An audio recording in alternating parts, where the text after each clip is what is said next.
ओम गण श्री महागणेशाय नमः। राधे राधे दोस्तों, कैसे हैं आप सब।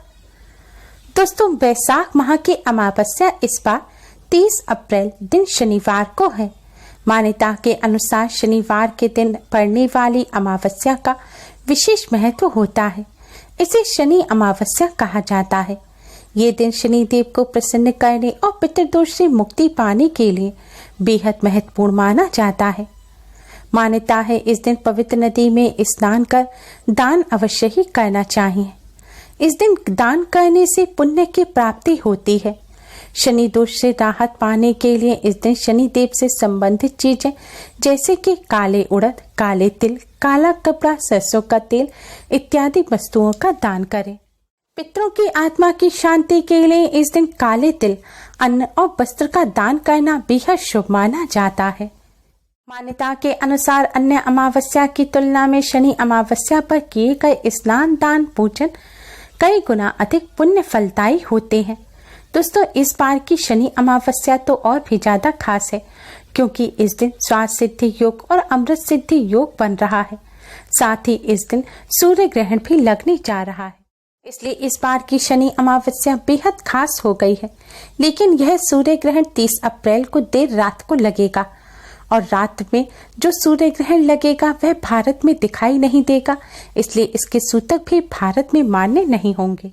आज के इस वीडियो में हम आपको एक ऐसी चीज के बारे में बताने जा रहे हैं जिसे अगर आप इस अमावस्या पर गौ माता को खिला देते हैं तो इससे भगवान विष्णु, माँ लक्ष्मी जी की असीम कृपा प्राप्त होगी। मृत्युदंड, पितृदोष दूर हो जाएगा, शनि दोषों से राहत मिलेगी, कार्यों में आ रही रुकावट दूर होंगी और बिगड़े कार्य भी बनने लगेंगे। दुर्भाग्य सौभाग्य में बदल जाएगा। माँ लक्ष्मी की कृपा से धन की हानि होना बंद हो जाएगी, धन का लाभ होगा। इस उपाय का असर बहुत ही जल्दी देखने को मिलता है। दोस्तों, पितृदोष और शनि दोष दोनों ही बहुत पीड़ादायक दोष होते हैं। जिन पर पितृदोष और शनि दोष होता है उन्हें गंभीर रोग लग जाते हैं। नौकरी में उन्नति नहीं होती, व्यापार में वृद्धि नहीं होती, घर में अशांति का माहौल रहता है, व्यक्ति कर्ज में डूब जाता है, घर में कोई ना कोई बीमार रहता है या फिर संतान संबंधी कोई ना कोई समस्या चली रहती है, बनते हुए कार्य भी बिगड़ जाते हैं। इसलिए शास्त्रों में पितृदोष और शनि दोष को सबसे गंभीर दोष बताया गया है। दोस्तों, वीडियो में आगे बढ़ने से पहले वीडियो को लाइक कर अपने फ्रेंड्स के साथ शेयर जरूर करें। अगर आपने हमारे चैनल को अभी तक सब्सक्राइब नहीं किया है तो यूजफुल वीडियोस के लिए चैनल को सब्सक्राइब कर बेल आइकन को भी जरूर दबाएं। दोस्तों, उपाय करने के लिए स्नान कर स्वच्छ वस्त्र धारण करें। अब आप बिना छाना हुआ आटा लें। आपको चोकर सहित यानी कि भूसी के साथ ही आटा लेना है। अब इस आटे को आप शुद्ध जल से मढ़ें। आटे में नमक या कुछ और ना मिलाएं।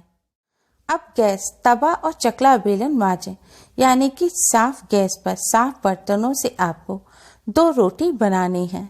ध्यान रखें, आपको इतना ही आटा मलना है जिससे 2 रोटी बन जाए।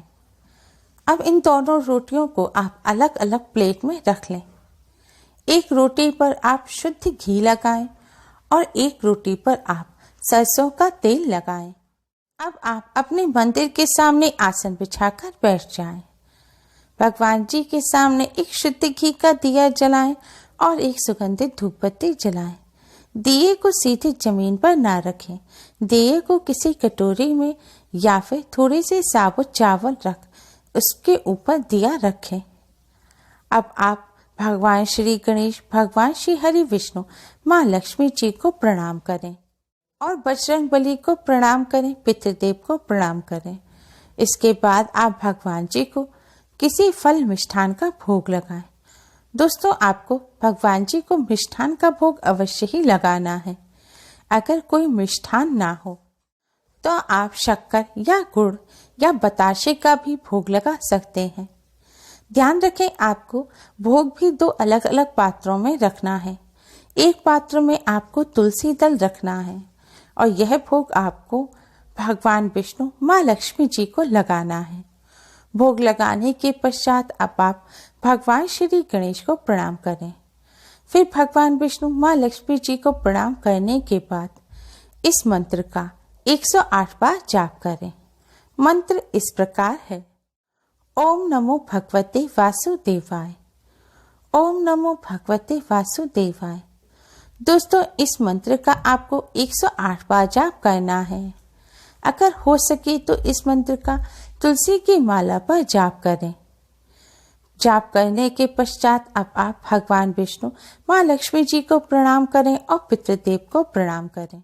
दोस्तों, शास्त्रों में भगवान विष्णु, माँ लक्ष्मी जी को पितरों का देव कहा जाता है, इसलिए पितरों को प्रसन्न करने के लिए भगवान विष्णु, माँ लक्ष्मी जी का पूजन अवश्य ही करना चाहिए।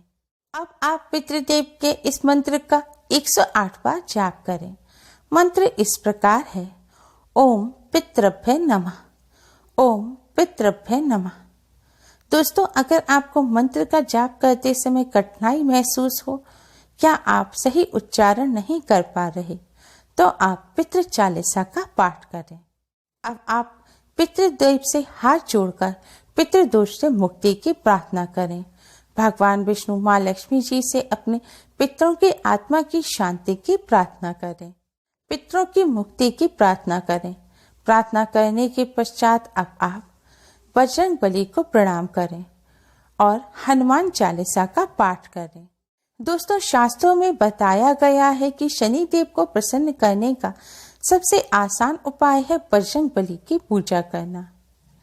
माना जाता है कि जिन पर बजरंग बली की कृपा होती है, बजरंग बली जिन पर प्रसन्न होते हैं, उन पर शनि देव का कोई भी दुष्प्रभाव नहीं रहता।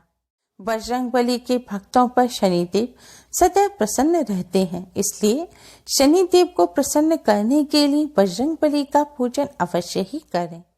हनुमान चालीसा का पाठ करने के बाद अब आप शनि देव की चालीसा का पाठ करें या फिर शनि देव के इस मंत्र का जाप करें।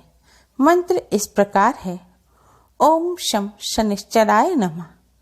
ओम शं शनिश्चराय नमः। मंत्र का जाप करने के बाद आप बजरंग बली और शनि देव को प्रणाम करें और ढैया, साढ़े साती या महादशा जो भी हो या शनि देव का कोई भी कुप्रभाव हो, उन सबको दूर करने की आप बजरंग बली और शनि देव से प्रार्थना करें। प्रार्थना करने के पश्चात आपने भगवान विष्णु, माँ लक्ष्मी जी को तुलसी दल और मिष्ठान या शक्कर का जो भोग लगाया है उसे आप घी लगी रोटी पर रख दें और आपने बजरंग बली और भगवान जी को जिस शक्कर या मिष्ठान का भोग लगाया है उसे आप सरसों के तेल लगी हुई रोटी पर रख दें। हो सके तो आप बजरंग बली को बूंदी के लड्डू का भोग लगाएं और इस लड्डू को आप सरसों का तेल लगी हुई रोटी पर रख दें। दोस्तों, अब आप इन रोटियों को गौ माता के पास ले जाएं। गौ माता के पास जाकर आप गौ माता को प्रणाम करें। दोस्तों, शास्त्रों में गौ माता का विशेष महत्व बताया गया है। शास्त्रों के अनुसार गौ माता में 33 कोटि देवी देवताओं का वास होता है। गौ माता की सेवा और पूजा करने से 33 कोटि देवी देवताओं का आशीर्वाद होता है। इसलिए आप इन दोनों रोटियों को गौ माता को खिला दें। हो सके तो इन रोटियों को आप काले रंग की गौ माता को खिलाएं। अगर काले रंग की गौ माता ना मिले तो आप कोई भी गौ माता को यह रोटियां खिला सकते हैं, लेकिन ध्यान रखें सबसे पहले आपको सरसों का तेल लगी हुई रोटी गौ माता को खिलानी है। गौ माता को सरसों का तेल लगी रोटी खिलाने के बाद आप भगवान श्री गणेश, बजरंग बली और शनि देव को प्रणाम करें और शनि देव से जुड़े हुए दोषों को दूर करने की गौ माता से प्रार्थना करें। इस तरह प्रार्थना करने के बाद अब आप शुद्ध घी लगी हुई रोटी को आप गौ माता को खिला दें। यह रोटी गौ माता को खिलाते समय आप ओम नमो भगवते वासुदेवाय मंत्र का जाप करते रहें। रोटी खिलाने के बाद आप भगवान श्री गणेश, भगवान श्री हरि विष्णु, माँ लक्ष्मी जी और पितृदेव को प्रणाम करें और पितृदोष, पितृ ऋण से मुक्ति की प्रार्थना करें। पितरों की आत्मा की शांति और मुक्ति की प्रार्थना करें। दोस्तों, इस तरह गौ माता को भोजन कराने से समस्त देवी देवताओं का आशीर्वाद प्राप्त होता है और पितृदोष शनि दोष से राहत मिलती है। बिगड़े हुए कार्य बनने लगते हैं, घर में सुख समृद्धि आती है, माँ लक्ष्मी जी की भी कृपा प्राप्त होती है और व्यापार में उन्नति और तरक्की होती है। शास्त्रों में बताया गया है कि गौ माता में माँ लक्ष्मी का भी वास होता है, इसलिए गौ माता की सेवा करने से धन संबंधी समस्याएं भी दूर हो जाती हैं। दोस्तों, गौ माता को रोटी खिलाते समय आपको कुछ बातों का ध्यान रखना है। गौ माता की यह जो रोटी है, इन्हें आप बासी करके गौ माता को ना खिलाएं, यानी कि पूजन करने के बाद आप ताजी रोटी ही गौ माता को खिलाएं। गौ माता को पूरे सम्मान के साथ रोटी खिलाएं। गौ माता के सामने रोटी फेंके नहीं। अगर आपको डर लगता है तो गौ माता का जो भोजन वाला स्थान है, जहाँ चारा हो, तो आप वहाँ पर रोटी रख दें। गौ माता को रोटी खिलाते समय चप्पल ना पहने, चप्पल उतार कर आप गौ माता को रोटी खिलाएं। और पीरियड के दौरान महिलाएं गौ माता को रोटी ना खिलाएं। गौ माता को रोटी खिलाते समय साफ सफाई का ध्यान रखें। दोस्तों, इस तरह गौ माता को रोटी खिलाने से घर में सुख समृद्धि आती है, धन का अभाव नहीं रहता, पितृदोष और शनि दोष से राहत मिलती है, पितरों की कृपा प्राप्त होती है, शनिदेव की भी कृपा मिलती है। उम्मीद है आपको हमारी ये वीडियो पसंद आई होगी। प्लीज लाइक करें, हमारी इस वीडियो को अपने फ्रेंड्स और रिश्तेदारों में ज़्यादा से ज़्यादा शेयर करें, जिससे वह भी इसका लाभ उठा सकें। हमारी और भी वीडियोस के लिए हमारे चैनल को सब्सक्राइब करना ना भूलें। Thanks for watching. Radhe Radhe.